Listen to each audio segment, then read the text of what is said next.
¿por qué percibimos el mundo de cierta manera? Ha sido una pregunta que en algún instante todos nos hemos hecho. Ya sea que estés estudiando psicología, diseño, arquitectura, paisajismo, o simplemente te hayas embarcado en una caminata y te hayas quedado maravillado por las impresiones visuales que te rodean. Este video es para ti. En este desafío mental indagaremos en el intrigante mundo de la percepción, recordando que cada uno de nosotros tiene una manera única de interpretar el entorno que nos rodea, y para ello necesitamos organizar la información con ciertos patrones visuales. Por ello, en videos posteriores, veremos las leyes de la Gestalt, aunque la terapia Gestalt también tiene una gran influencia en este campo. En este video no nos centraremos en ella. Vayamos a este video.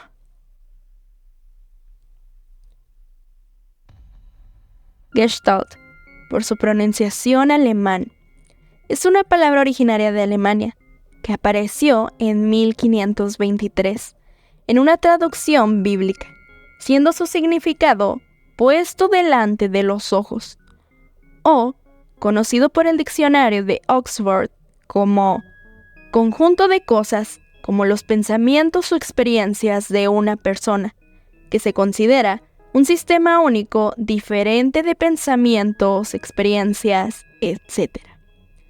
Los primeros en convertir esta palabra en una teoría fueron los investigadores y psicólogos alemanes Max Wertheimer, Kurt Koffka y Wolfgang Kohler. Por la época de 1910, Wertheimer cuestionó cómo percibimos el movimiento, gracias a un momento de reflexión en un viaje de tren. En aquel momento, Koffka estudiaba las relaciones entre el hombre y el medio, mientras que Kohler indagaba en el comportamiento de primates mediante algunos experimentos. Si puedes darte cuenta, los tres tenían intereses y conocimientos distintos, pero los tres compartían una misma preocupación: comprender la percepción y la organización de la experiencia humana de manera holística, por lo que comenzaron a trabajar juntos en sus investigaciones.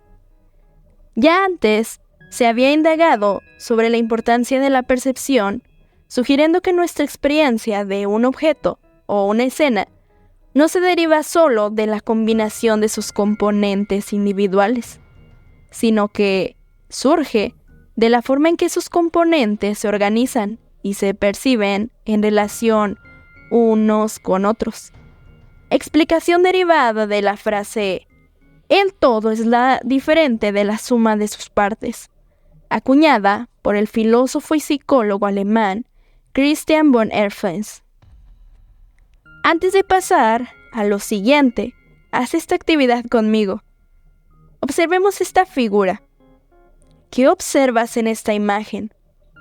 Probablemente es sencillo. Es un rombo, de manera lógica, una figura matemática, geometría, etc.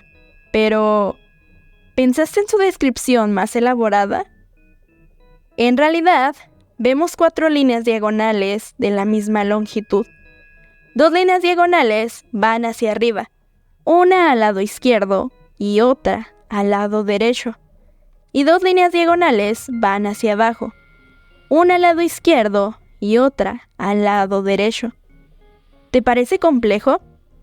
Lo que nuestra mente hace para asociar esa imagen a algo es prácticamente asociar la imagen con algo conocido.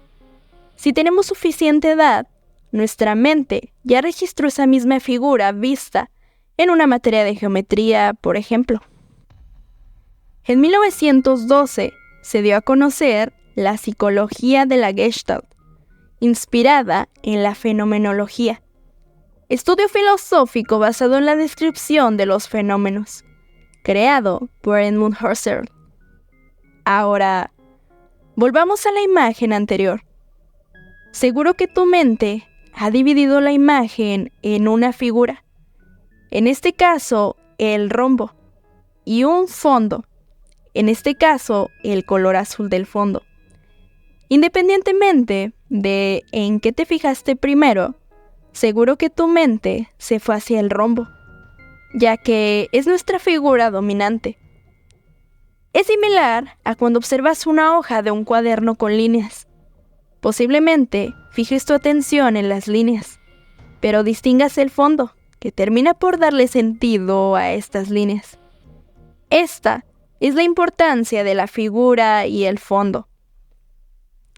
Aunque claro, todo esto no queda exento de nuestros juegos de percepción. Observa esta imagen. ¿En qué centras tu atención? ¿Qué es lo que viste primero? Nuestra percepción es subjetiva. Aislamos ciertas figuras de nuestra atención, si es que éstas no reflejan algo especial para nosotros. Seguro que el primer objeto que viste haya traído algún recuerdo memorable a tu mente, o uno desagradable, pero aún así lo sigues teniendo en tu mente. Los objetos que no distinguiste a precisión son porque no generan algún sentido para ti. Es por esto que nuestras emociones, expectativas y contexto determinan en cierta parte lo que podemos observar en una imagen. Y claro, no dejemos de lado la parte objetiva, en la que colores, contrastes, matices, textura y cualquier característica de la imagen representan. Así fue como se instaló la psicología gestáltica, o psicología de la forma, y fue hasta más adelante cuando Wertheimer, Kohler y Kafka decidieron abarcar campos de investigación como aprendizaje, conducta social y pensamiento. En el camino, no eran los únicos en querer dar otra visión del mundo, pues a su manera de expresionismo, el trascendentalismo e incluso el psicodrama iban abriendo paso a sus ideas. Hablemos de otras teorías que igualmente acompañaron al desempeño de la Gestalt. Cerca de 1927 llega Kurt Goldstein, médico y psiquiatra, también gestáltico alemán, que negaba la dicotomía entre lo biológico y lo psíquico. O sea, creía que la mente y el cuerpo están intrínsecamente interconectados y que la salud mental debe entenderse en términos de un funcionamiento global en su totalidad, lo cual fue llamado teoría global. Goldstein investigó ampliamente casos de pacientes con lesiones cerebrales para comprender cómo la función cerebral afectaba la experiencia y el comportamiento, y cómo el organismo, como un todo, respondía a estas lesiones. Kurt Lewin fue otro destacado psicólogo alemán que contribuyó significativamente al desarrollo de la teoría de la Gestalt, aunque su enfoque se centraba más en la psicología social y la dinámica de grupos. Su teoría enfatizaba en que el comportamiento era resultado de fuerzas externas, como normas sociales, expectativas y el poder, y de fuerzas internas, como necesidades, valores y creencias, siendo su teoría llamada como teoría general del campo psíquico. Es buen momento para mencionar también la terapia Gestalt. Si bien tiene relación con la teoría de la Gestalt, su desenvolvimiento es más psicoterapéutico, por lo que solo mencionaré que para este momento Fritz Perls ya se encontraba abordando esta terapia, utilizando las leyes de la Gestalt. Dichas leyes fueron resultado de trabajos de Wertheimer, Kafka y Kohler, vistos anteriormente. Para Wertheimer, todo había comenzado aquella vez que tomó el tren. Ahí fue en donde comenzaron a enfocarse en los por qué de la percepción visual y de la organización de la información. Para ello, Kafka, por ejemplo, desarrolló la noción de ley de la pregnancia, que postula que tendemos a percibir las formas más simples y ordenadas posibles. Y como ya hemos visto, Kohler ya tenía elaborado y justificado su experimento con primates. Desde aquí, establecieron las principales leyes, que posteriormente se asociaron con la psicología de la Gestalt, basadas en la percepción.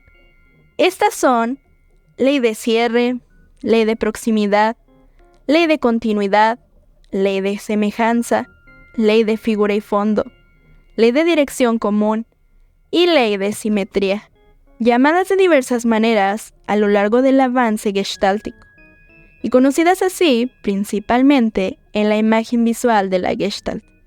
Te recomiendo que cheques estos videos de la percepción. En la mayoría retrato a la Gestalt, algunos ejemplos y demás. Recuerda que estas leyes las estaremos viendo a profundidad en los siguientes videos. Finalmente, ¿qué relación tiene la psicología de la Gestalt con otros campos de estudio? Como mencioné al inicio, hay una diversidad de campos en los que se utilizan las leyes gestálticas. Por ejemplo, diseño.